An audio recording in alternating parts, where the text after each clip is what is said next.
Calidad de vida está con vos. Calidad de vida está con vos.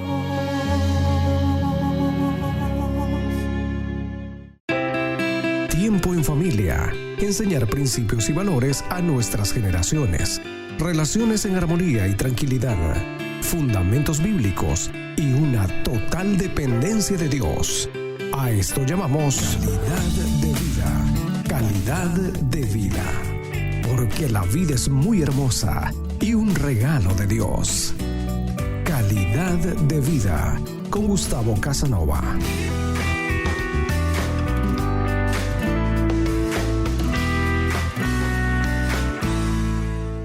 Para nosotros es un gusto saber que está en sintonía de su programa Calidad de Vida. Nosotros tenemos objetivos y metas en nuestra vida. A veces esos objetivos y esas metas se hacen realidades. Otras veces, simple y llanamente, no son realidades. Pero todos soñamos y anhelamos cosas grandes en nuestras vidas. Hoy tengo un invitado muy importante. Él se llama Pablo Lavalle. Él es de Buenos Aires, Argentina. Él es misionero de Palabra de Vida. Ha estado en Argentina, en Perú, en México, en Ecuador, en Estados Unidos. Y tenemos el privilegio de estar con él durante 3 años acá y hasta en Bolivia. Bienvenido, Pablo. Muchas gracias. Es un placer estar aquí y disfrutar de este hermoso programa en esta noche. Quisiéramos conocer un poquitito a Pablo Lavalle. ¿Quién es Pablo Lavalle? Bueno, yo nací en el año 60 en la ciudad de Buenos Aires, a 8 cuadras del Obelisco, y fui criado en un hogar tradicional argentino, con padres muy buenos, trabajadores, en todo sentido, me dieron la educación correcta, pero a corta edad, a partir de los 12 años, comencé a tomar malas decisiones en referencia a empezar a jugar con el cigarrillo y con la droga, ¿no? Y pensando que, bueno, no había consecuencias, que no había problema, que eso era algo pasajero, algo manejable, algo controlable, pero con el paso del tiempo llegó a ser un grave problema que me afectó totalmente en mi vida, me esclavizó por completo, me generó una adicción. Y bueno, y me sacó la libertad de vivir, o sea, la vida giraba todo en torno a eso, ¿no? Y ya no había forma de ser feliz, forma de poder pensar en el futuro, ya se nubló la vida de tal forma que era el hoy, el ahora y el disfrutar el momento, ¿no? Como hacen muchas propagandas de bebidas alcohólicas, disfrutar el momento, olvídate de lo, ¿no? Y te hacen vivir la vida como que no hay consecuencias y de lo que uno hace, de las decisiones que toma, y bueno, y lamentablemente sí hay consecuencias, y lamentablemente la vida no es el momento, ¿no? Es planificar, es mirar para adelante. Yo me acuerdo, en mi adolescencia pensaba, mirando a mi alrededor, si tuviera que formar un hogar, tuviera que criar hijos, ¿qué sería eso? Sería un desastre. Ya. ¿Cómo podría yo guiarles en la vida? ¿Cómo podría darles un ejemplo de vida? ¿Cómo poder motivarles a ser la persona que Dios quiere que sean en la vida? Y tenía una frustración total porque yo decía, yo no puedo hacer eso. ¿Cómo voy a guiar a alguien viviendo en la vida que vivo, pensando en la forma que pienso, actuando en la forma que actuaba? Porque, bueno, el involucrarte en adicciones de lo que sea genera también un grave problema que se llama la delincuencia. ¿Y has entrado toda la delincuencia? No mucho, gracias a Dios no me involucré tanto en ese sentido, pero sí había que generar dinero. Claro. Y en los colegios que que iba, ¿no? Porque no estudiaba. Tenía esa intención y lo hacía, de vender la droga en el colegio y generar una serie de situaciones terribles, de terribles consecuencias, de cosas que pasaban en esos lugares, ¿no? Y donde uno llegaba el momento que quería salir y no podía. Pero mi pregunta, ¿por qué a los 12 años? ¿Qué te ha incentivado? ¿Qué te ha motivado a tener que llegar a la droga y al cigarro? Bueno, mi hermano, Alejandro, ellos tenían un conjunto de música, de rock and roll, ya, ¿no? y el entorno era el tema de la droga, o sea, la música y la droga, ¿no? Siempre, lamentablemente, en esos medios, en ese tiempo en Argentina estaba muy ligado, ¿no? Y bueno, en todos los tiempos también el tema de la música, ¿no? En ciertos ámbitos, en el rock and roll, esas cosas era muy común, ¿no? Estoy hablando de los años 70, años 72, y bueno, ellos consumían y dejaban las cosas arriba de la mesa, y yo era como la mascota del grupo, estaba con ellos tienen 7, 8, 9 años más que yo, ¿no? Particularmente mi mamá tiene 7 años más que yo, y quedaban las cosas ahí, y yo empecé a participar en eso, ¿no? Situaciones familiares que generan cosas que uno no piensa ni se da cuenta. Mi padre, desde que yo tengo uso de razón, me mandaba a comprar cigarrillos. Y me decía la marca, me daba el precio, el dinero, yo iba, compraba, y cada vez que le entregué el cigarrillo, en una forma religiosa me decía esto: hijo, gracias por traerme los cigarros, pero te digo, nunca vayas a probar un cigarrillo, me decía. ¿El papá eso? Claro, entonces, claro, eso generó en mi vida, bueno, si mi papá fuma, ¿por qué no fumar? Y de chiquito empecé a fumar también, ¿no? Primero, naturalmente, uno escondida, pero después ya no era escondida. Y bueno, todo eso generó, unido al tema ese de las drogas, a tener esas adicciones de muy chiquito, que me fueron nublando la cabeza, me fueron haciendo tomar decisiones totalmente incorrectas. Ahora uno no es una marioneta o un títere donde uno hace lo que le dicen, uno toma decisiones. Uno decide lo que hace, no es que actúa como un muñeco. Uno va tomando las decisiones en la vida que lo van o haciendo surgir o destruyendo todo, ¿no? Y ese tiempo fue un tiempo muy, muy duro, ¿no? Junto a otras cosas, ¿no? De inmoralidad y cosas que se van sumando en todo ese medio, donde uno piensa que la vida es eso, y que no hay otra cosa en la vida, ¿no? Y bueno, y los amigos que uno tiene están todo en torno a eso, y bueno, luego con el tiempo se generó el tema de no solo consumir, sino ya involucrarnos en la venta, y eso es otro mundo, eso es otra cosa totalmente distinta. Y bueno, y viajábamos mucho y nos movíamos mucho por distintos países, y eso fue un desastre, ¿no? Un desastre, hasta que... ¿En qué te ha afectado todo eso a ti? Y me nubló el poder pensar en relación al futuro. Eso era lo que más me carcomía la cabeza. Yo no podía pensar en realizar proyectos futuros, ¿no? Me anulaba. Siempre tenía en mente el pensar en una familia. Y eso estaba anulado, porque yo veía todo mi entorno y no había amor, no había fidelidad, no había lealtad a nada. Entonces, todos esos valores son en una familia son imposibles de evitar, tienen que existir, tienen que estar. Entonces, eso era lo que más me molestaba, era impresionante, ¿no? Y ver la muerte de gente cerca, ¿no?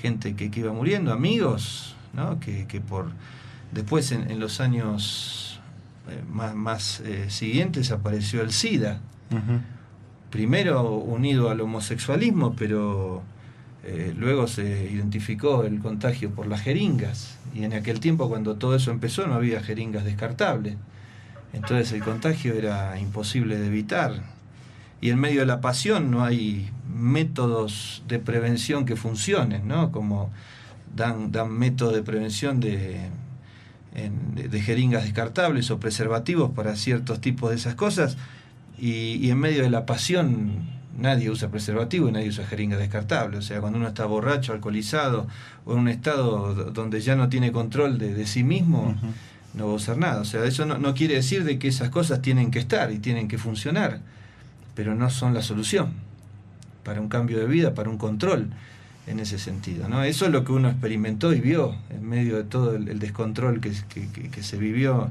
Yo viví en ese tiempo. ¿Y tu familia, tus papás, qué decían al respecto? Mis padres eran personas maravillosas, ambos ya murieron. Eran trabajadores de sol a sol. ¿En qué trabaja el papá?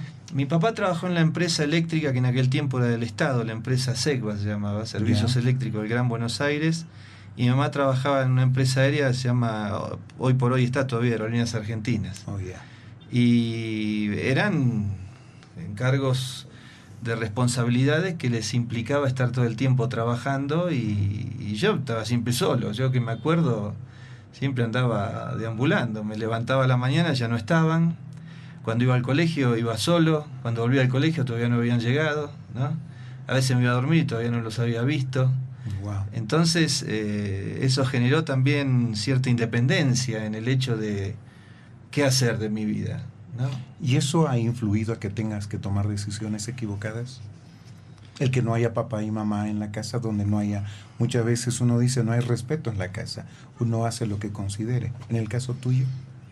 Y seguramente fue así, ¿no? O sea, te digo algo, Gustavo. Nunca supieron ellos que mi hermano y yo fuimos drogadictos hasta luego de que conocimos al Señor y se lo dijimos, lo escucharon de nuestros labios en un testimonio en una iglesia. ¡Wow! ¡Qué increíble! Y fueron muchos años, ¿eh? ¿Me estás hablando que no había una comunicación entre papá y ustedes? Había una relación, no era una relación fría, yo tengo un hermoso recuerdo de mis padres. Ya. Pero no había una comunión íntima de sentarnos a charlar y ver, no había eso. O sea, había relación indudablemente, o sea, la familia funcionaba, íbamos, veníamos, viajábamos. Pero no había la confianza necesaria. No había, y ellos nunca supieron. Y tampoco, es como que en ese tiempo, ¿no? El entorno ese de la droga era como algo no muy conocido tampoco. Uh-huh. Entonces ellos llegaron en situaciones a casa fuera de tiempo que tenían que llegar. Por ejemplo, si iban de vacación y venían antes, Uh-huh.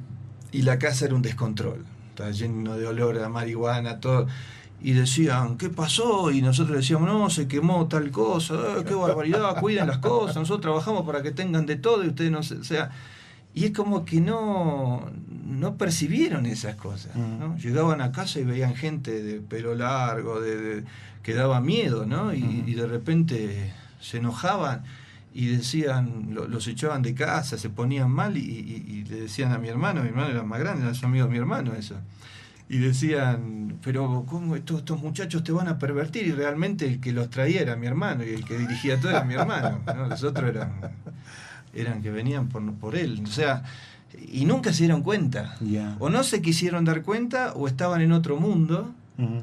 ¿no? El mundo de ganar dinero, el mundo empresarial, qué sé yo, cómo era eso, pero nunca se dieron cuenta. Y eso generó una libertad que nos hizo mal, indudablemente. Claro. ¿A qué nivel de la droga llegaste tú, Pablo?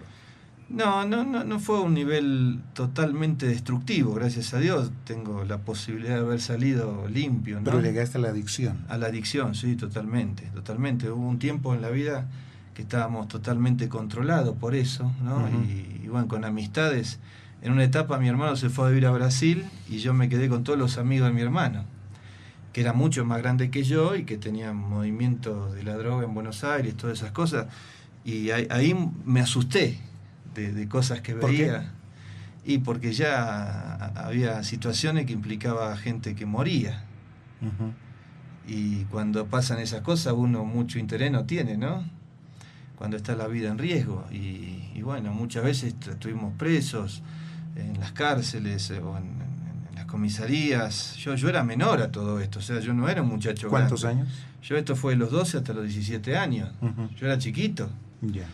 En esa época me tenía que venir a buscar mi papá a las comisarías. Los demás caían presos y los llevaban a las cárceles, pero a mí no. Y mi papá venía a las 4 de la mañana, a 5 de la mañana, a 3 de la mañana a buscarme a las comisarías y me decía, hijo, ¿qué pasa? ¿Por qué caí? Bueno, yo le decía, lo que pasa es que la policía, viste cómo es, que te lleva.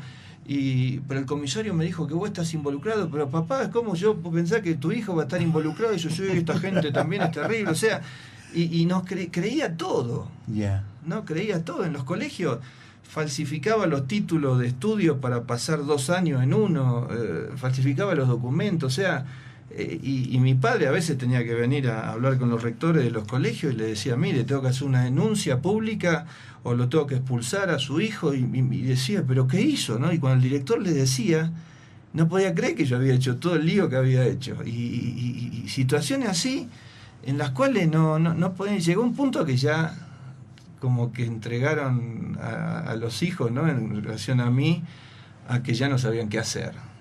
Ya no sabían qué hacer. Y bueno, mi madre empezó con situaciones muy delicadas, tuvo 3 intentos de suicidio. ¿Por qué causas? Y por causas laborales, y luego tomaba muchas pastillas también, ¿no? ¿Y eso les afecta a ustedes? Y claro, era durísimo eso. Yo me acuerdo que iba al colegio, instantáneamente me escapaba del colegio, ¿no? Me iba. Teníamos un lugar donde consumíamos droga y donde nos escondíamos en un bar ahí en el barrio Belgrano. Y muchas veces mi papá me vino a buscar ahí, porque sabía que estaba ahí. Porque iba al colegio y los directivos del colegio lo mandaban ahí porque sabían que nosotros estábamos ahí. Pero ya no sabían más qué hacer con nosotros. Y en medio de esa situación, un día me tocó el hombro y me dijo: vamos a un neuropsiquiátrico, tu mamá la tuve que internar ahí porque tuvo otro intento de suicidio, ¿no? Wow. Y eran situaciones durísimas. Y en el colegio me tenía mucha consideración porque veía en el entorno familiar que se había destruido. Porque la familia llegó a un punto que se destruyó. Todo el tiempo era discusiones, todo el tiempo era pelea, amenazas con cuchillos, situaciones en el hogar de todos los días. Bueno, y eso implicaba el hecho de decir: yo de acá me voy. Y también eso influyó a empezar a salir de casa, ¿no? Y bueno, mi hermano en su momento se fue a vivir al Brasil y yo me fui ahí a vivir con él, ¿no? Y bueno, esa vivencia en Brasil fue un descontrol también, ¿no? En el sentido de la droga y todo eso fue algo terrible, y ya no había horizonte, ya no se veía para qué vivir. Yo había perdido la razón por la cual vivir, no sabía para qué estaba vivo, no tenía sentido de la vida, no me importaba nada. Y bueno, en aquel entonces mataron al que nos proveía la droga en Brasil, y eso ya generó el acabose de decir: bueno, basta, pero ¿a dónde ir? ¿A quién ir? ¿Cómo salir? No había forma de recurrir a alguien que diga: bueno, yo te voy a ayudar, te voy a sacar. ¿Cómo salir? Y uno no tenía la fuerza de voluntad, porque cuando uno se involucra en alguna adicción, la que sea, uno pierde la voluntad personal. Y uno ya es un elemento, no un ser vivo, ya es todo por instinto, ya uno no razona, uno actúa simplemente. Y bueno, en ese tiempo decidí volver a Buenos Aires sabiendo que mis padres se iban a separar y que ya no había hogar, y volver a algún lugar de familia siquiera, si había, ¿no? ¿Cuántos años tenías? 17 años tenía. ¿Cuando volviste de Brasil a Buenos Aires? Sí, y nos fuimos a nadar totalmente drogados con mi hermano al mar, casi nos ahogamos los dos. Nos sacaron, a mí me sacó alguien, no sé quién fue, a mi hermano lo sacaron los surfistas del mar. Y estando tirado en la arena fue la primera vez en mi vida que pensé en Dios. Y tirado ahí le dije a Dios textuales palabras, le dije: si existís, salvá a mi hermano. Wow.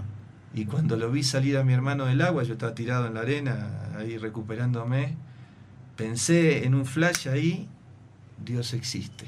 Por primera vez en mi vida, nunca fui a ningún tipo de religión, ningún tipo de culto, nunca fui involucrado en nada de eso, siempre viví sin ningún tipo de influencia de parte de Dios, ¿no? ¿Cómo es que tú has salido? Porque nos contabas que por primera vez hablaste, por lo menos pronunciaste el nombre de Dios. ¿Y cómo es que tú has llegado a salir de la adicción de la droga? Bueno, llegué a Buenos Aires después de un largo viaje, y cuando llegué a casa fue en enero del año 78. Ya. Ya no tenía la llave de mi casa, golpeé, ahí me abrió mi papá, y luego encontré a mi mamá, y estaba la cosa distinta, la casa estaba diferente, el ambiente estaba diferente. Yo de repente los vi a los dos, que cuando iban a comer se tomaban de la mano, inclinaban la cabeza, le daban gracias a Dios por la comida. ¿Tus papás? Mis papás. Ya. Y yo empecé a revisar los cajones, dije: esto conoce una droga nueva, ¿no? O sea, algo pasó con ellos, pero yo estaba muy confundido, muy mal estaba, muy mal, totalmente sin propósito, sin razón por la cual vivir. Y en esos días me empezaron a hablar de Jesucristo. Ya. Jesucristo nosotros lo teníamos como un líder, como el Che Guevara, ¿no? Como una persona buena, una persona que hizo bien a los demás, que ayudó a los demás. Yo pensaba así del Señor Jesús, pero nada más que eso, no tenía conciencia de nada más que eso. Y bueno, y vino un hombre a casa que se llama Carlos, y de una iglesia que estaba justo a la vuelta de casa. Yo nunca supe que había una iglesia a la vuelta de mi casa, ¿no? Una iglesia evangélica. Pero en ese entonces me habló acerca de Jesucristo, que Dios me amaba en la condición en la cual yo estaba, y que Dios no pretendía que yo mejore o que yo cambie cosas, sino que yo tenía que llegar a Cristo en la forma en donde yo estaba, en la forma de vida que yo tenía, ¿no? Y me llamó la atención y me dijo algo, me mencionó un texto de la Biblia que ahora sé que está en Romanos capítulo 5 versículo 8, que dijo: mas Dios muestra su amor para con nosotros en que siendo aún pecadores Cristo murió por nosotros. Y yo tenía en mi mente el sentir de que si alguien se acercaba a Dios tenía que ser alguien bueno, alguien sin mancha, sin tacha, alguien que haya llevado una vida perfecta, y esa persona era aceptada por Dios. Pero nunca tuve el concepto que Dios amaba al pecador. Nunca tuve el concepto en mi mente de que Jesucristo había venido a buscar y a salvar lo que se había perdido. Yo tenía el concepto de que tenía que ser inmaculado para llegar a Dios. Entonces, por eso nunca pensé en Dios, porque yo dije, ¿qué voy a obtener yo de Dios? ¿O Dios qué quiere tener conmigo? Si yo no cumplo ningún requisito de lo que yo pensaba que era la forma de acercarse a Dios. Y bueno, en esos días me enteré de que mi madre se estaba por tirar abajo del tren. Yo en ese tiempo vivía en el barrio de Núñez, al lado de la estación de Rivadavia, del ferrocarril Mitre, y mi madre se iba a tirar al tren cuando pasaba, y en ese momento que se estaba por tirar al tren, alguien le preguntó la hora, justo que pasaba el tren. Ahí reaccionó, tuvo una crisis de llanto, volvió a la casa donde vivíamos. Mi padre estaba desesperado, sin saber qué hacer, y llamó a una tía llamada Matilde, ya fallecida, que era evangélica. Y conocía al pastor de la iglesia de la vuelta de casa, que se llamaba don Carlos Iberbals, de las iglesias de los Hermanos Libres, y lo conectó con ella. Mi madre fue a la casa del pastor, habló con el pastor, con su esposa, doña Blanca, y en ese momento fue que ella aceptó a Cristo como su Salvador. Eso fue a fin de enero del 78, una semana antes que yo llegue.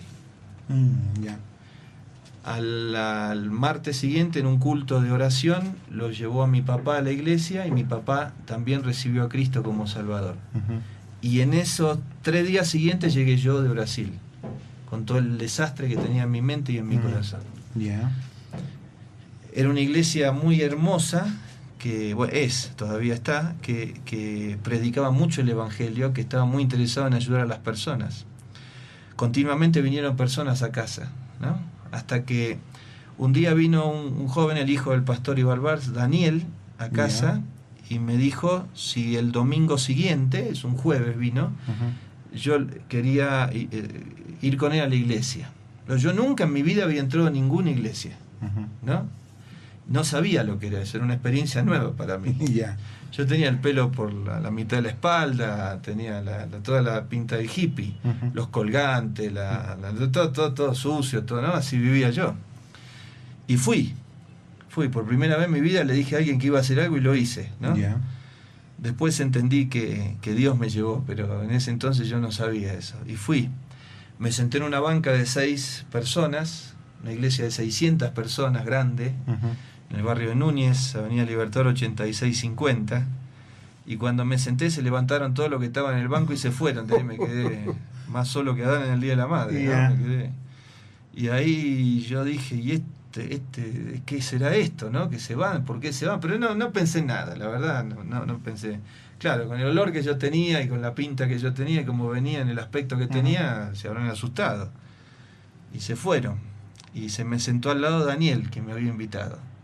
Y escuché el mensaje, ¿no?, de la palabra de Dios por primera vez en mi vida. De una forma clara y directa, que Jesucristo había muerto por mis pecados, que había venido a buscar a los que se habían perdido en el pecado.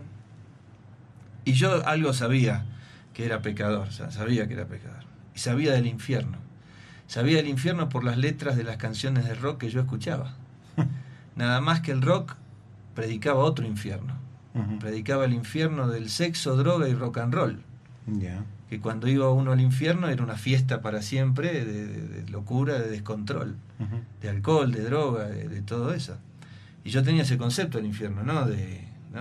Y le tenía mucho miedo al diablo, a Satanás. ¿Tú le tenías miedo? Claro. ¿Por qué? Porque las letras que uno memorizaba del rock and roll hablaban mucho del diablo y hablaban mucho del rey de este lugar. Me acuerdo una letra, es algo raro lo que te voy a decir, ¿no? Pero en un disco de Charly García, en los discos de vinilo de antes, en la parte de atrás venían las letras de las canciones. Sí, sí. Entonces uno iba escuchando, iba cantando la canción y se memorizaba la letra. Claro. Y una parte de la letra no decía, ¿no? Una canción, Julia que baila, decía, ¿no? La canción, no decía lo que decía Charly García cuando uno estaba drogado, escuchando la canción. La letra no decía lo que decía la tapa del disco, la contratapa del disco.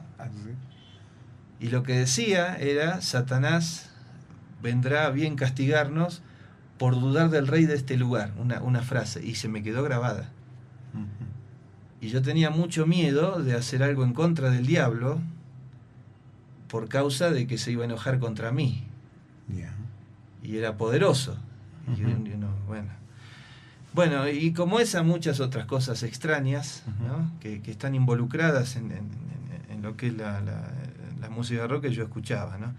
Y después me involucré en las canciones de Black Sabbath y conjuntos ya de magia negra y esas cosas que ya eran muy complicadas, ¿no? Y me daba mucho miedo, tenía mucho miedo de todas esas cosas. Por fuera no, por fuera era, me decían la bestia, ¿no? O sea, por fuera, pero por dentro tenía mucho miedo. Y cuando me dormía siempre tenía miedo de no despertarme, ¿no? Y tenía ese temor. Pero bueno, fui a la iglesia, escuché acerca de Jesucristo, y cuando Daniel terminó la reunión se me acercó y me dijo: si te murieras hoy, ¿a dónde irías? ¿Al cielo o al infierno? Y yo le dije: al infierno, ¿no? Pero al infierno que a mí me gustaba, el de sexo, droga y rock and roll. Claro, pues yo sabía de esa información tenía yo. La otra no tenía, no sabía lo que era el infierno de la Biblia. Y me dijo: ¿y te gustaría ir al infierno? Y dije: claro. ¿Cómo que te gusta ir al infierno? Y ahí me abrió Lucas capítulo 16 en la Biblia, lo que era realmente el infierno. ¿Y qué te dijo que era el infierno? Y él me dijo de ese pasaje de Lucas capítulo 16 que era un lugar de tormento, llama de fuego, un lugar donde la persona, donde Jesucristo habla en Lucas capítulo 16, explicaba de que quien estaba en el infierno clamaba por la gotita que cuelga del dedo, siquiera para mojar sus labios, porque estaba en una llama de tormento quemándose, y la persona conscientemente estaba en el infierno clamándole a Abraham en ese relato, pidiéndole por favor de que le hable a su familia para que no vayan a ese lugar de tormento, ¿no? Y me explicó que Jesucristo había hablado más del infierno que del cielo. Y no para atemorizar a nadie, sino para mostrar la realidad, que era el lugar donde el diablo va a ir y donde van a ir los demonios que se han rebelado contra Dios, que está preparado para ellos, pero también todo aquel que rechace a Jesucristo, ese es el lugar que le toca. Y cuando yo escuché eso dije: entonces no quiero ir al infierno. Porque yo no sabía lo que la Biblia decía, yo sabía lo que el diablo decía. Y bueno, y le dije: bueno, pero ¿y cómo puedo hacer para no ir al infierno? Y me dijo: ¿quisieras que Dios perdone tus pecados, que limpie tu corazón? Y yo cuando escuché esa palabra, yo nunca me sentí limpio. Y tenía en mi conciencia todas las barbaridades que había hecho, y todos los días como una película venían a mi mente las cosas que hice fuera de la vida normal, ¿no? Dañando a otras personas, las malas decisiones que tomé, era una tortura en la mente. Una tortura. Mucho tiempo me golpeaba la cabeza contra la pared queriendo sacarme esas cosas de la cabeza. Me llegaba a sangrar la cabeza. Miraba por la ventana las estrellas y le pedía si alguien había ahí que me venga a buscar y que me saque de la vida esa que ya no la aguantaba más, pero no podía salir. todo eso se juntó en esa palabra vivir limpio, una conciencia limpia, ¿Y qué un hiciste? corazón limpio. Eso me cautivó. Ya. Y le dije, pero ¿y cómo puedo hacer eso? ¿Cómo puedo conseguir eso? Y me dijo, bueno, Jesucristo murió en la cruz del Calvario justamente para eso. Me mostró un texto en la Biblia que dice, la sangre, en 1 Juan 1:7, sé que está ahora, antes no lo sabía eso.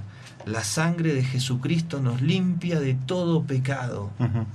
Y yo dije, pero ¿y cómo se aplica eso a mi vida? Y me dijo, por medio de la fe, creyendo que Jesucristo realmente murió en una cruz en tu lugar. Que Jesucristo murió, todo el mundo lo sabe. Eso es una buena información, pero que Jesucristo murió por mis pecados, por mi culpa, en una forma personal, Ujú. eso ya cambiaba la cosa. Ya. Y así fue y le dije, ¿cómo puedo pedirle ese perdón a Dios? ¿Cómo puedo pedirle ese perdón a Cristo? Y me dijo, con tus propias palabras. Ujú. Y le dije, ¿cómo sucede eso? Y bueno, me dijo, decile en tu corazón, te pido perdón por todos mis pecados, te ruego que limpies mi corazón, que limpies mi conciencia. Hay un versículo en la carta a los Hebreos que dice, cuanto más la sangre de Cristo limpiará vuestras conciencias de obras muertas para que sirváis al Dios vivo. Ya. Y yo todo eso junto se me hizo una explosión en la cabeza de decir, entonces Dios me ama. Ujú. Entonces Dios me puede perdonar, entonces Dios puede tener una relación personal conmigo a pesar de la vida que llevé y del desastre que viví. Entonces le dije, Daniel, ¿qué tengo que hacer? Y me dijo, bueno, vamos a orar. Y le digo, ¿y qué es orar? Y me dijo, orar quiere decir hablar con Dios. Vamos a orar a Dios, hablar con Dios. Dios nos escucha, Dios está atento a la oración, al clamor de la persona que le está buscando. Y bueno, fuimos a un cuartito atrás del púlpito de la parte central de la iglesia, un costado, Ya. y nos arrodillamos y me dijo, decile a Dios lo que tengas en tu corazón. Y bueno, y por primera vez en mi vida hablé con Dios, ya en una forma directa. ¿Cuántos años?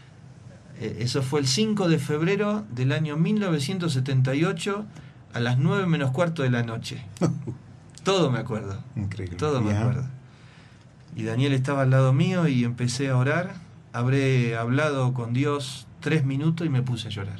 Ujú. Lloré 1 hora. Hablaste con Dios 3 minutos y lloraste 1 hora. Cuando le pedí perdón a Dios, esto no es un cassette que uno pone y cuenta, ¿no? Pues yo sé cómo estaba, arruinado, perdido, camino al infierno, y lo merecía todo eso. Y me acuerdo que le dije a Dios, perdóname de todos mis pecados. Le dije, vos sabés lo que hice y cómo viví. Y fue algo maravilloso, sentí el perdón de Dios. Y en el corazón hubo una paz que nunca experimenté en mi vida y me sentí limpio. Y no solamente me sentí limpio, supe que estaba limpio porque la Biblia lo decía. Que si confesamos nuestros pecados, dice la Biblia en 1 Juan 1:9, Él es fiel y justo para perdonar nuestros pecados y limpiarnos de toda maldad. Y lo creí, Gustavo, de todo corazón lo creí. Y le dije, Cristo, te pido que entres a vivir en mi corazón y vivas en mí para siempre. Y ahí me largué a llorar. Ahí me largué a llorar y no podía parar de llorar. Y las lágrimas eran de saber que Dios me había perdonado. Que yo era una persona limpia delante de Dios. Que a pesar de lo que había pasado y lo que había hecho, desapareció. Y de pronto Daniel abrió un versículo que está en 2 Corintios capítulo 5, versículo 17, y dijo, de modo que si alguno está en Cristo, nueva criatura es. Las cosas viejas pasaron, he aquí todas son hechas nuevas. Y ese fue el sentir. Me levanté nuevo. Era otra persona, ya no era yo. Ya no era el Pablo Lavalle que entró en esa salita, arruinado, con conciencia sucia, con un desastre en la mente, en el corazón, cargado. Ya pasó todo eso. Era maravilloso. Entendí que Dios me había perdonado. Le pedí perdón a Cristo y Cristo me perdonó. Le acepté como mi único salvador, me salvó del pecado, me salvó de la muerte, me salvó del infierno. Por eso Él había muerto en la cruz del Calvario derramando su sangre. No para formar una religión, sino para que el hombre pueda tener una relación con Dios. Y eso se cumplió en ese momento. De modo que salí de esa sala y me fui a buscar a mis amigos, a todos los locos que vivían con la droga, con el alcohol, de la música, porque yo después incursioné en la música también. Ya. Y tocaba la batería en un conjunto y estábamos, yo era chico todavía. Y fui a buscar a mi amigo Alejandro y le hablé de Cristo y me dijo, ¿y cómo puedo llegar yo también a eso que hiciste vos? Le dije, no sé, pero yo hice así. Y le conté las pocas palabras que yo sabía, yo no sabía nada, ni de la Biblia no sabía nada yo. Pero algo pasó en el corazón. Y al otro día fui a buscar a mis amigas, a mis amigos, y empecé a hablarle a todo el mundo de lo que había pasado, y era maravilloso. Y me regalaron una Biblia, y empecé a leer la Biblia. No entendía nada de lo que decía la Biblia, pero todos los miércoles, a partir de ese domingo, Daniel venía a casa y me traía un curso que él llamaba de discipulado. Yo no sabía lo que era discipulado, no sabía nada yo de Dios. Y me enseñaba la palabra de Dios. Y de repente, claro, yo tenía muchas luchas en el corazón por todo lo que había vivido antes. Yo fumaba, tomaba, me drogaba sin control. O sea, yo vivía como un animalito en ese sentido. ¿Y qué hiciste en el periodo? Porque tú lo recibiste a Cristo. Pero, ¿qué pasó? Y bueno, me empezaron a enseñar la palabra de Dios, y para mí era todo nuevo y era todo diferente, al revés de como yo había vivido. O sea, ahí empecé a darme cuenta de que yo había vivido totalmente opuesto a Dios, en total ignorancia a Dios. Yo no sabía. Y parece como que hubiera leído la Biblia para hacer todo al revés. Ya. Y de repente me hizo memorizar un texto de la Biblia. Me dijo, para el miércoles que viene quiero que me aprendas de memoria un texto de la Biblia. Le dije, bueno, ¿qué texto? Y me dijo, 1 Corintios, capítulo 3, versículos 16 y 17. Le digo, bueno, está bien. Bueno, se fue, y cuando empecé a leer esto me generó un lío bárbaro en la mente, porque dice, ¿no sabéis que sois templo de Dios y que el Espíritu de Dios mora en vosotros? Si alguno destruyere el templo de Dios, Dios le destruirá a él, porque el templo de Dios, el cual sois vosotros, santo es. Y yo lo llamé por teléfono, le dije, che, Daniel, ¿qué quiere decir templo de Dios? ¿Qué es eso, templo de Dios? Templo de Dios es de un ladrillo, cemento, adobe, qué sé yo, pero... Y ahí me explicó que cuando yo le había pedido perdón a Jesús y le había invitado a mi corazón, el Espíritu Santo de Dios había venido a vivir a mi vida para siempre, y que Él quería tener el control de mi vida, pero mi corazón estaba lleno de pecado. Entonces había una lucha en el corazón. Yo quería drogarme, pero había algo en mi interior que me molestaba. Yo quería tomar, pero cuando tomaba el vaso de licor o de alcohol o de lo que sea, me empezaba a temblar la mano y era como que no podía tomar. Quería drogarme y era como si iba a asesinar a mi mamá si me drogaba. O sea, empecé a sentir cosas, digo, ¿qué pasa? Y me dijo, Pablo, ahora Dios vive en tu vida.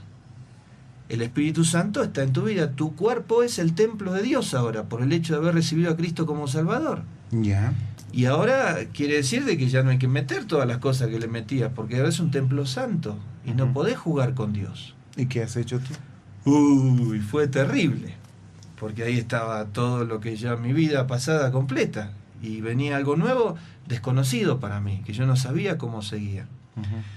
Y bueno, y abrí la tapa del inodoro y tiré todo. Rompí toda la droga, la tiré, rompí las botellas de alcohol, tiré el alcohol, rompí los cigarrillos, arranqué de la pared de mi cuarto todos los pósters que tenía de los conjuntos de rock and roll, agarré un martillo. En ese tiempo no había CD, iPod, no había MP3, no había nada de eso, hace un montón de años atrás. Estaban los discos de vinilo, colecciones de Estados Unidos, de Inglaterra, que mi madre me había traído, de todos los conjuntos de rock que a mí me gustaban. Agarré un martillo y rompí disco por disco, uno por uno. ¿Por qué? Porque yo entendía que todo eso me dañaba, porque era el instrumento por lo que el diablo usó para mantenerme esclavo a la vida que yo llevé por años. ¿Había la posibilidad de que al escuchar esas músicas podías volver otra vez? Totalmente, porque ese mensaje era directamente de adoración al diablo y de vivir en esa forma de vida, en el adulterio, en la fornicación, controlado por las drogas, controlado por el alcohol, como si eso fuera la forma de vida, de ser exitoso, de ser una persona maravillosa, estar en esa forma de vida. Ujú. Pero yo estuve esclavo con esa forma de vida. Y yo me di cuenta que ya estaba harto de vivir así, pero no sabía cómo salir. Y cuando encontré a Jesucristo dije, acá está la salida. Este es el camino, es la verdad, es la vida. Ya. Y lo abracé. Y bueno, y así fue que fue maravilloso todo ese periodo, porque había grandes luchas. Había veces que Daniel venía a casa para el tema del estudio de la Biblia y yo lo echaba de mi casa. ¿Qué tipo de luchas tenías? Y el volver a todo eso, ¿no? Continuamente, sueños continuos de todas esas cosas que yo había vivido. La mente estaba totalmente turbada, ¿no? Volvían recuerdos de cosas malas que había hecho y yo no sabía qué hacer con eso. Un sábado siguiente de que recibí a Cristo fui a una reunión de jóvenes que invitaron a una iglesia evangélica y le pregunté a Leo Di Gilio, ahora es misionero en México, él. En ese momento era el líder de jóvenes, le dije, Leo, y yo tengo un problema en mi corazón. Me dice, ¿y qué problema tenés? Le digo, que cada vez que quiero hacer algo malo, me siento mal. O sea, quiero drogarme, me siento mal. Quiero tomar, me siento mal. Quiero fumar, me siento mal. No puedo vivir. Eso es lo que hice toda mi vida. ¿Qué hago? Y me dice, ¿y realmente te sentís mal? Y le digo, sí, me siento mal. Y me dice, buenísimo, gracias a Dios. Y yo le dije, pero escúchame, que te estoy diciendo que me siento mal y vos decís gracias a Dios, ¿qué te pasa? Y me dice, porque indudablemente Cristo está en tu corazón y el Espíritu de Dios te está poniendo un freno a todo aquello que te controlaba, te dañaba y te esclavizaba y te mantenía adicto a todas esas cosas. O sea que podés liberarte de todo eso. Y yo digo, ¿cómo hago? Y me guió a memorizar textos de la Biblia en relación a los problemas que yo tenía. Ya. ¿Y qué pasó? Se acabó la adicción. ¿Solo memorizando? Sí, perdí el deseo de fumar, porque tomé conciencia de que Dios estaba en mí. ¿Cómo voy a ofender a Dios si me había perdonado mis pecados? Me había limpiado con su sangre, me había dado la seguridad de ir al cielo, me había dado una vida nueva. ¿Y cómo le iba a ofender? ¿Por qué memorizabas? Porque era la manera por medio de la cual Jesucristo había vencido al diablo en su vida cuando el diablo le tentó. Y eso me explicaron. Jesucristo venció la tentación a través de memorizar las Escrituras y conocer las Escrituras. Cada vez que el diablo en Mateo capítulo 4 le decía algo, Jesucristo le respondía con la Biblia memorizada. Entonces me dijeron, si la palabra de Dios mora en tu corazón, va a ahuyentar el pecado de tu vida, ¿no? Y me dijeron un versículo, Salmo 119, versículo 9. ¿Con qué limpiará el joven su camino? Con guardar tu palabra. Versículo 10. Con todo mi corazón te he buscado, no me dejes desviarme de tus mandamientos. Versículo 11. En mi corazón he guardado tus dichos para no pecar contra ti. Así memorizabas. Y aprendí, ahora ya lo sé, porque claro. Bueno, pero ahí empecé a repetir los versículos, me dieron una tarjetita y me dijeron, porque yo tenía la mente chabol, o sea, tenía un lío bárbaro en la mente yo. Muchos años de estar Todas destruido. tus neuronas. A la miseria, tengo media neurona y la mitad no anda, o sea, y me dieron una tarjetita con el versículo memorizado y me dijeron, léelo 10 veces por día, 15 veces por día, sin esforzarte, léelo nada más, ¿no? Y lo empecé a leer y me empezó a quedar, y cada vez que venía el deseo de pecar, me venía el versículo a la mente, y recitaba el versículo, y yo le decía, Dios, yo no sé cómo vencer todo esto, pero si tu palabra tiene poder y dice de que si yo tengo la palabra en mi mente, en mi corazón, y eso me va a librar del pecado, tiene que ser verdad, porque la Biblia no puede mentir, porque es la palabra de Dios. Y bueno, y poco a poco fue no de un día para el otro todo esto, ¿no? ¿Cuánto tiempo fue todo un proceso, ¿no? En el trayecto de un año y medio, la vida cambió por completo. Yo era otra persona. Yo me miraba al espejo y no me reconocía más. A los meses, ¿cuánto fue? 2 meses que recibí a Cristo. No, estoy acá con mi hermano, por eso le pregunto. En abril del 78, mi hermano me escribió una carta de Brasil. No, yo le escribí primero y le dije que había encontrado a Dios. Ya. Y él me escribió una carta. No había otra cosa que correo en ese tiempo, ¿no? Hay que ponerse en la situación del momento, ¿no? No había Facebook, no había mail, no había nada. Era una carta de 8 hojas escribió. Yeah.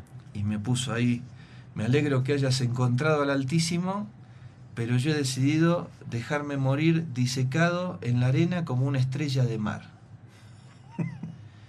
Y era un mensaje claro que se quería morir. Uh-huh. Él en ese entonces tenía 25 años, por ahí, 24, 25 años. Así que guardé esa carta, ¿no? La escondí. Y un día llegó mi mamá del trabajo, a las 8 de la noche, de Aerolíneas.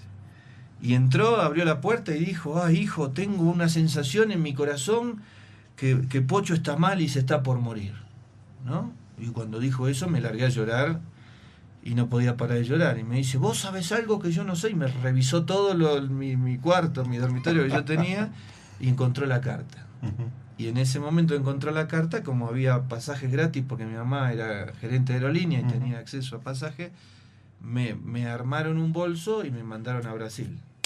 A las 12 de la noche en un vuelo de Varig. No sé si existe Varig todavía, pero aparecí en el aeropuerto de Río de Janeiro con un bolso a la madrugada a buscar a mi hermano.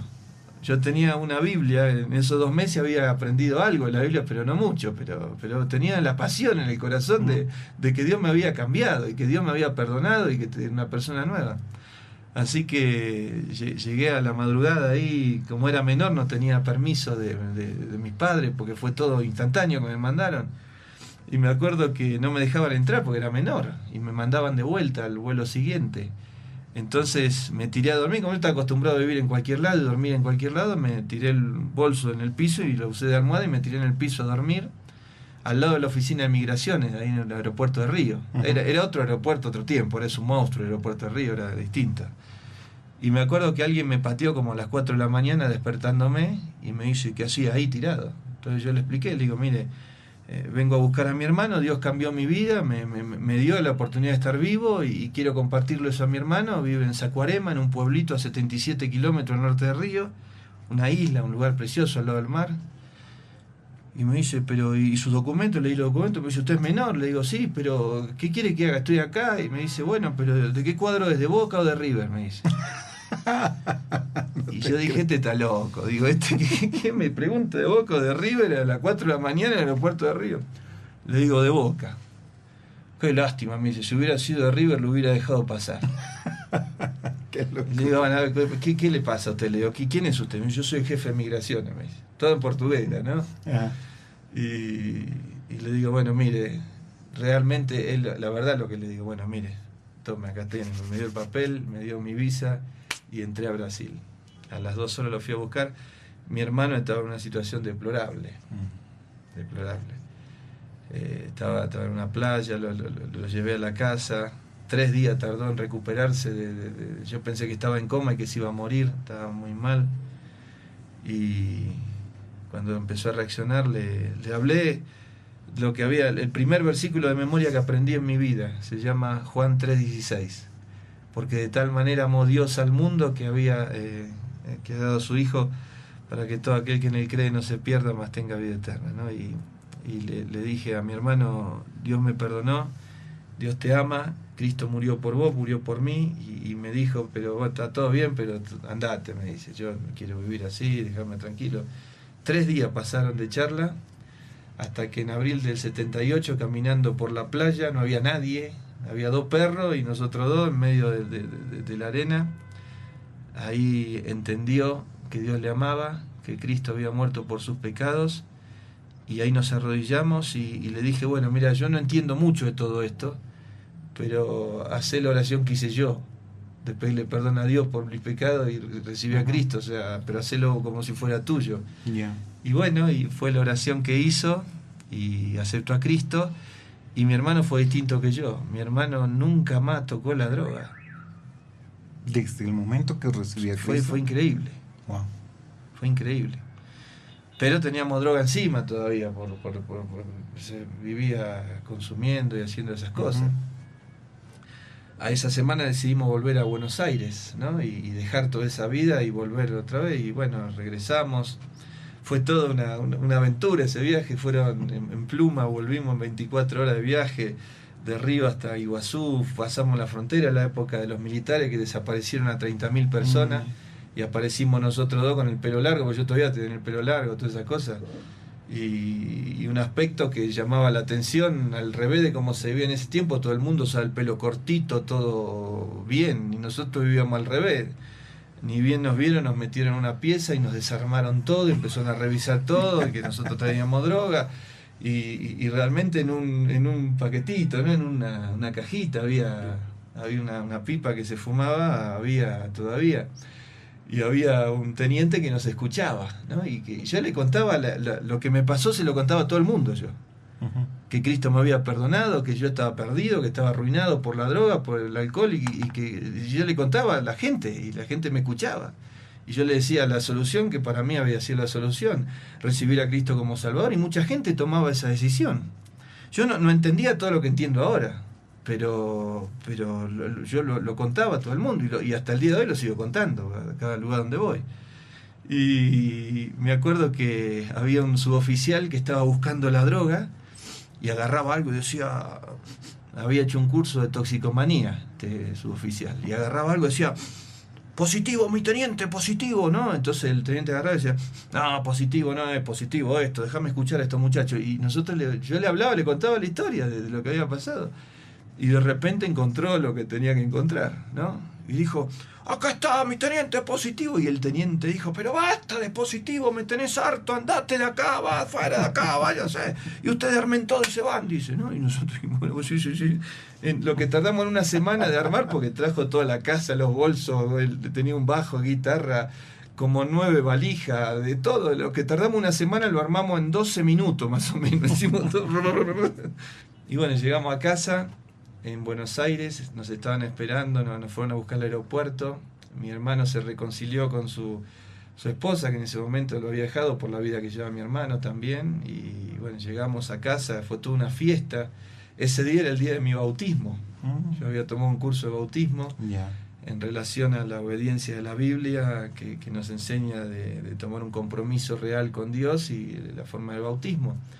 Y ese día me bauticé, y me acuerdo cuando fue una reunión en la iglesia, 600, 700 personas, yo estaba al frente, ni me pude bañar después de un viaje de un día y medio, estaba todo sucio, todo así. Como llegué, me dieron una bolsa con la ropa para después cambiarme, una toalla, y estaba ahí adelante para bautizarme, y ahí lo vi entrar a mi hermano con un saco, se puso el pelo adentro del saco, ¿no? Y se tapó así para taparse el pelo largo, y vino bien vestido, en su juicio cabal, otra persona.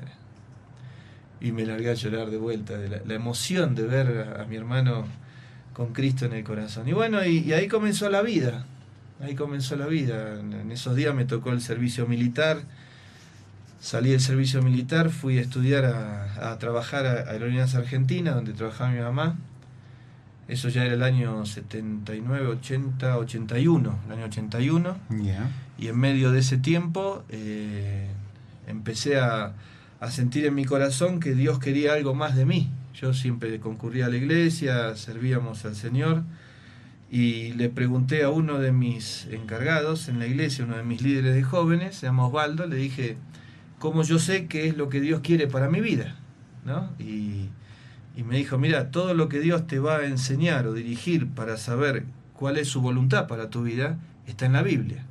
Así que empecé a leer la Biblia, y Dios te va a guiar a lo que Él quiere para tu vida. Y bueno, yo con toda la fe del mundo empecé a leer. Yo trabajaba de 10 de la mañana a 10 de la noche en el aeropuerto, en ese tiempo.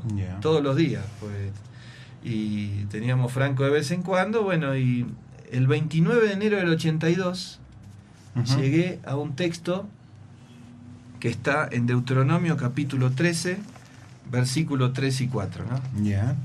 Y en medio de ese texto fue el hecho de entender lo que Dios quería para mi vida, ¿no? Y ese texto dice lo siguiente, dice, porque Dios os está probando para saber si amáis a Jehová vuestro Dios con todo vuestro corazón, con toda vuestra alma. En pos de Jehová vuestro Dios andaréis, a Él temeréis, guardaréis sus mandamientos y escucharéis su voz, a Él serviréis y a Él seguiréis. Y bueno, fue el 29 de enero, mirá, ¿no? Me acuerdo de todo, ¿no? De 1982 a las 8 de la mañana. Ya. Cerré la Biblia, me fui a la gerencia del Aeroparque en Buenos Aires y renuncié a mi trabajo para ir a estudiar la Biblia a un instituto bíblico en Buenos Aires.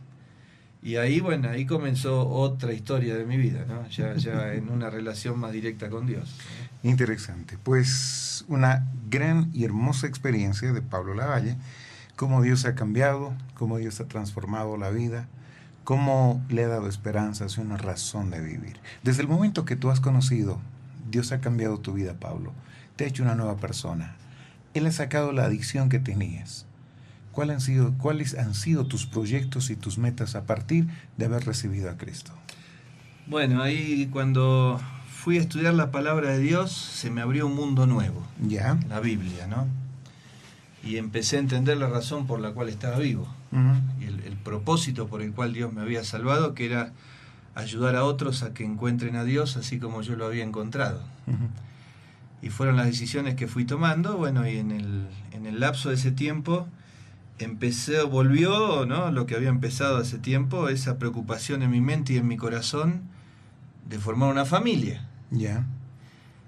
Y yo digo, si yo les voy a enseñar lo que yo vivía antes, va a ser un desastre. Entonces comencé a aprender principios bíblicos y a aplicar la Biblia a mi vida con el fin de formar un hogar.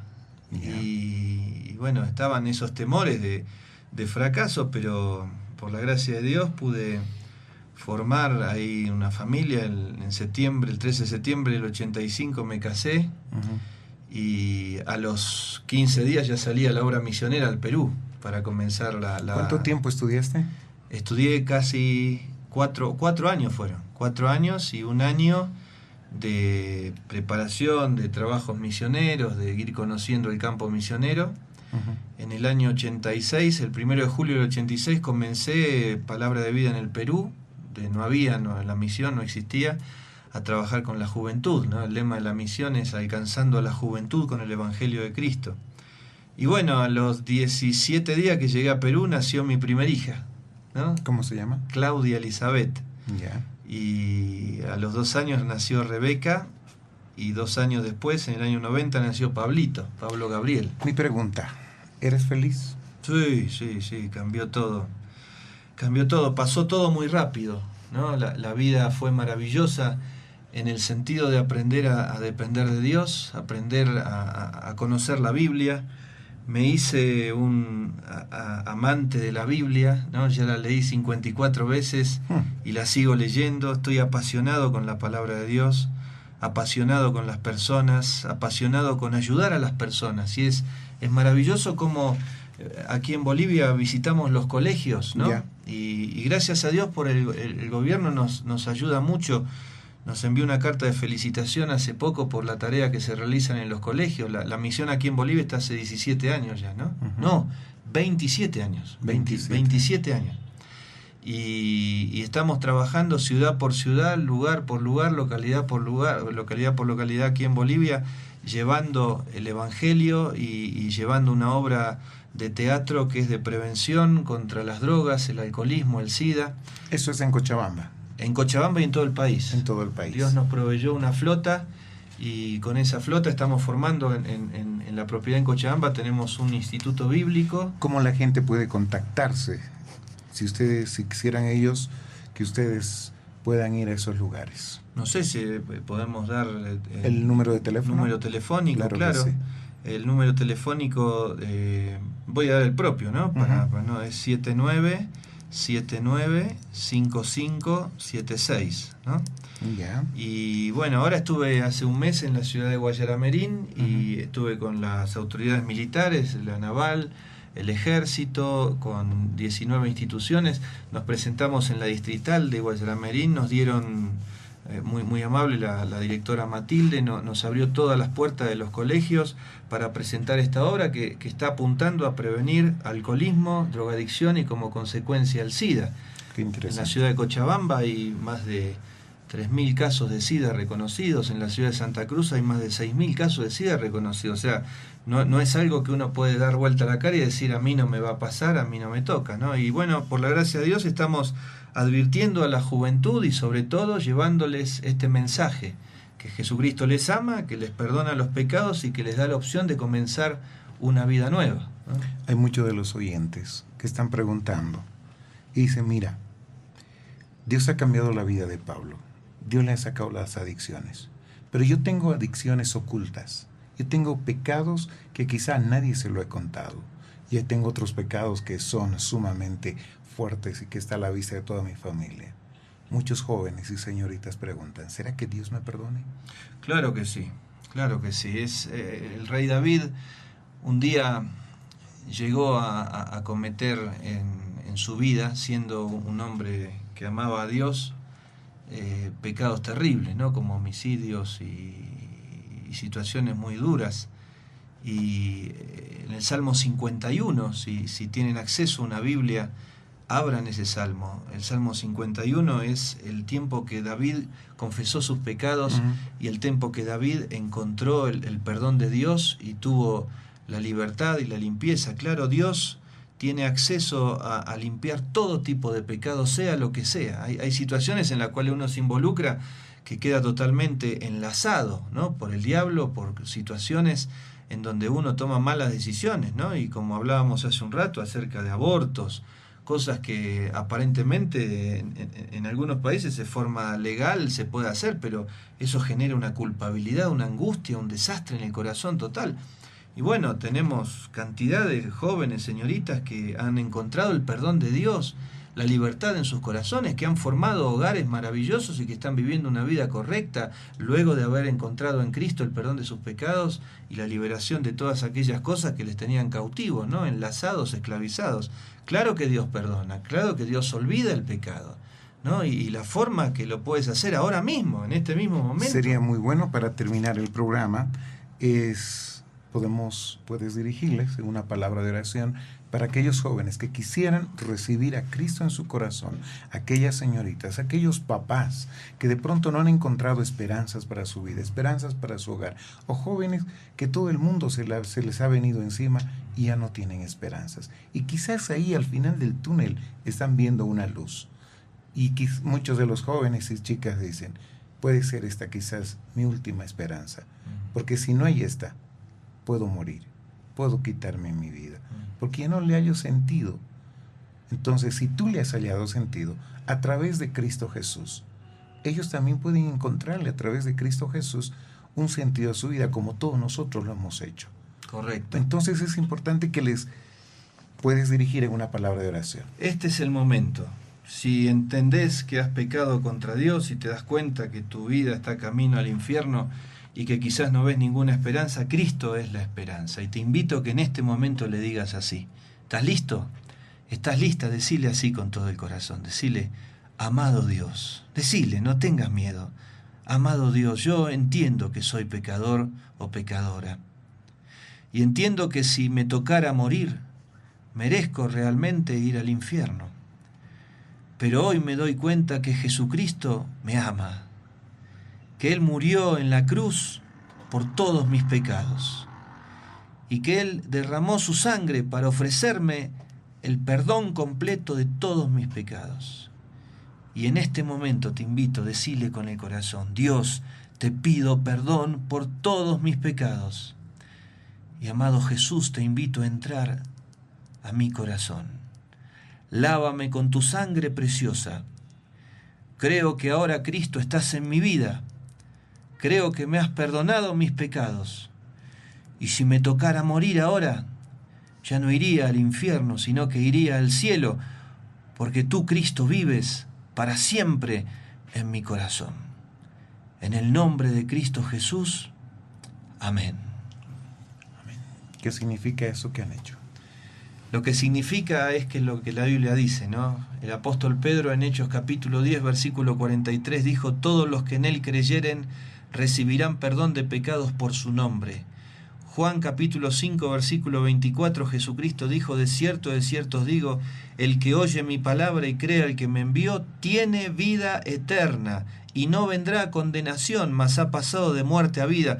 ¿Qué significa? Que luego de haber hecho esta oración, Cristo perdonó todos tus pecados y Cristo entró en tu corazón y el día que mueras vas a ir al cielo. Y ahora viene la hermosa oportunidad de tomar una Biblia, empezar a leerla cada día, 3 capítulos por día, 12 minutos por día lees la Biblia en un año y la Biblia te cambia el corazón, te da la razón por la cual vivir, frena el pecado en tu vida, te da el propósito, la motivación y sobre todo la pasión de querer vivir cada día viendo la forma de ayudar al otro para que también conozca este mensaje y reciba esta paz que sobrepasa todo entendimiento de parte de Jesucristo. Te animo a que perseveres.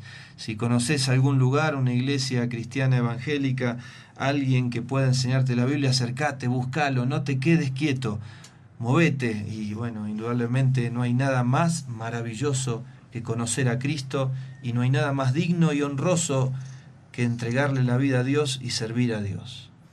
Amables oyentes, ustedes han escuchado una vida real, un cambio que solamente Dios puede hacer en el ser humano.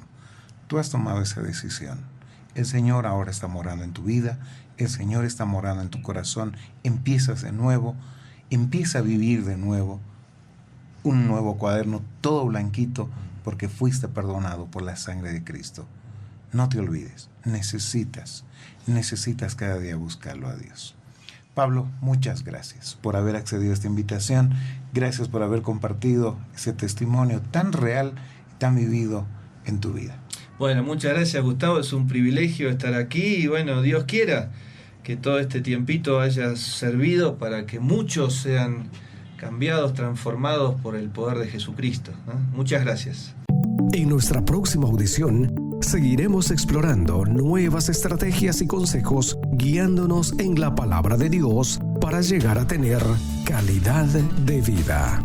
Nuestro objetivo, construir relaciones sanas, en armonía y con total dependencia de Dios. Quedaremos en espera de vuestros comentarios, preguntas o solicitudes sobre nuestras conferencias. Llama al 240-478-5347. 240-478-5347. Estamos en www.calidaddevidahoy.org. En Facebook, YouTube y Spotify, Calidad de Vida Hoy. Gustavo Casanova, productor, redactor y presentador de Calidad de Vida.